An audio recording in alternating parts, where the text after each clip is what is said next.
เอาสบายดีนะพี่น้องชาวเพชรทั้งหลายเนาะเดี๋ยวนี้ข้าพเจ้าเนาะแนะนำซื้อเท้าขมอดเนาะสัญญาตูเนาะเป็นอยู่เมืองหุ้นนี่แหละเดี๋ยวสิพาพวกท่านเนาะไปเที่ยวเบิ่งธรรมชาติที่ตาดน้ำแห้งนะว่าเป็นอะไรเนาะไปเบิ่งนำกันเลยไป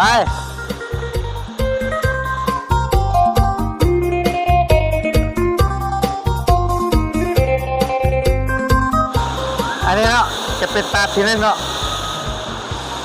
สวยงามเนาะงามธรรมชาติบ้านเฮาเนี่ยเนาะอันนี้มาตาที่นึงเนาะแล้วก็สิพาขึ้นไปตาที่สองเลยเนาะไปนำกันเลย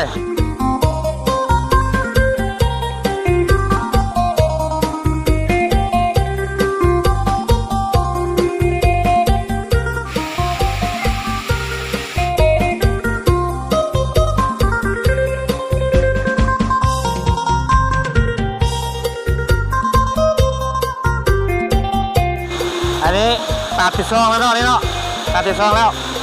หลังจากเที่ยวชมตาที่สองแล้วเบิ่งความงามวิวของธรรมชาติเนาะหลังจากนั้นแหละเอาก็สิขึ้นไปตาที่สองตาที่สามกันเลยเนาะเอาไปแล้วกันเนาะพี่น้องเนาะ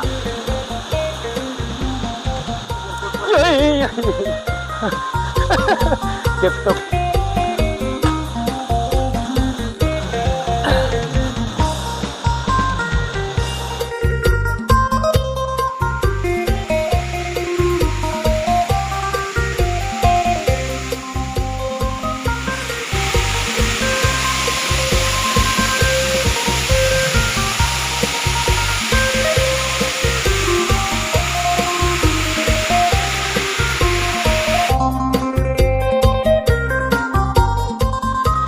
จุดนี้เนาะจุดนี้เป็นจุดที่3เนาะเบื้องต้นพี่น้องธรรมชาตินำเขี้ยวงามมีน้ำตกตาด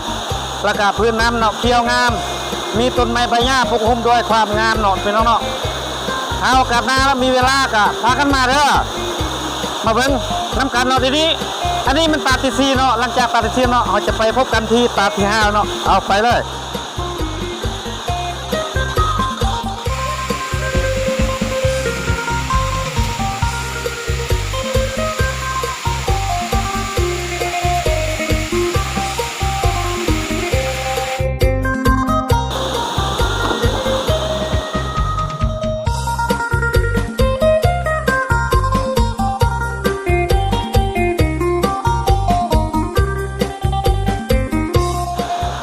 เข้ามา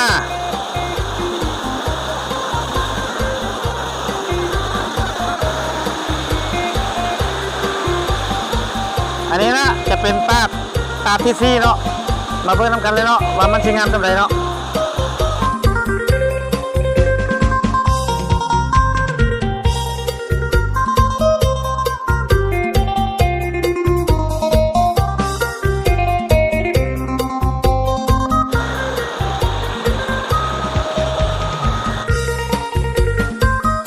อาจจะเป็นตาที่5เนาะแต่ว่า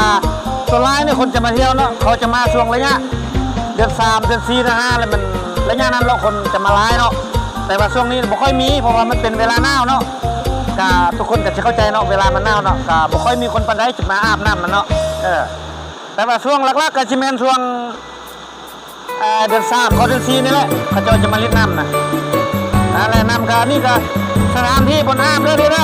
อาบไปเฮงแล้วก็สิลงไปกินลิ้นอยู่ลุมเนาะยังมีต่อเนาะแต่ว่าข้าพเจ้าเนาะกับ15ท่านผู้ชมหมอถึงตอนนี้เนาะแต่ว่าโอกาสหน้าเนาะ15ไปเบิ่งต่อเนาะ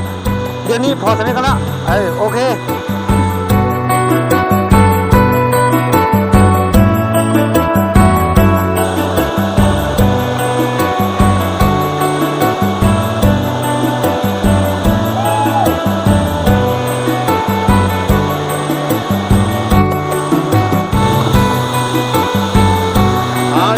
บรรยากาศ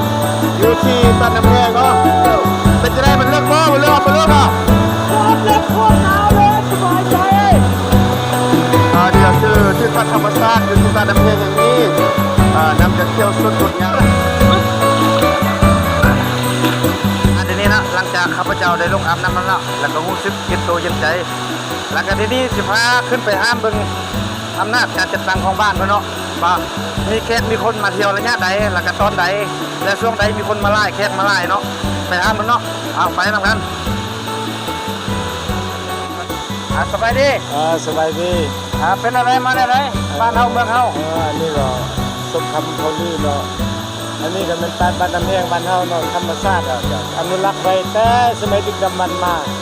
เดี๋ยวนี้นี่อยากให้ต้องการมีโครงการพัฒนาเข้ามาอันนั้นเฮ็ดแบบที่ว่าปรับปรุงบนที่ว่าแหล่งท่องเที่ยวให้เป็นคนบ้านเฮาเมืองหุ้นเฮานี่น่ะให้มันมีอันดึงดูดนักท่องเที่ยวเข้ามาให้มันได้หลายคนประมาณเดือน3เดือน4จะเริ่มต้นมาม่วนมาซื่นเดินมารุ่นแล้วไปเดือนนี้ยังหนาวเนาะ ไอเลี้ยงมาเต้นี่น่ะ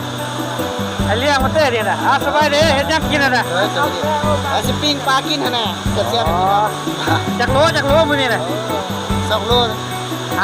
ให้กินกันบ่ซั่นน่ะ มาแล้วแม่ ขอบใจจำมืออย่าเที่ยวตาสักทีความสุขบ่หรือว่าจำมือจะเงียบน่ะ ความสุขโอ้ยจะตัดความเที่ยว เห็นกุ้งบ่ ผมจะเตะ โอ้อยากจะไปช้าตั้งกี่อยู่ในเมืองน่ะ ละโอ้ มันมื้อละกับมันมื้อละ30 บาท40 บาท พวกเรากันสิบ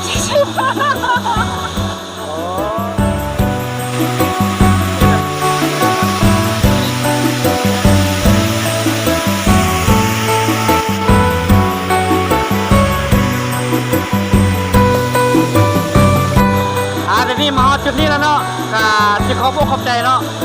แล้วก็ดีใจหลายเนาะที่ได้มาตาดน้ำแห้งเนาะเมืองบุญแพงอุดมแสงเนาะถ้าโอกาสหน้าท่านผู้ชมเนาะมีเวลาแล้วก็มาชมมาเบิ่งนำกันเนาะว่าธรรมชาติมันงามปานใดความอุดมสมบูรณ์ของธรรมชาติเนาะอยู่แบบพื้นบ้านเนาะอยู่แบบบ้านเฮาเมืองเฮาอยู่แบบธรรมชาติบ่จะเป็นจะไปตื่นเมืองอื่นแพงอื่นเนาะมาอยู่นำบ้านเฮาเมืองเฮานี่มันดีแล้วเนาะท่านก็สิมีให้เนาะสิกลับก็เด้อ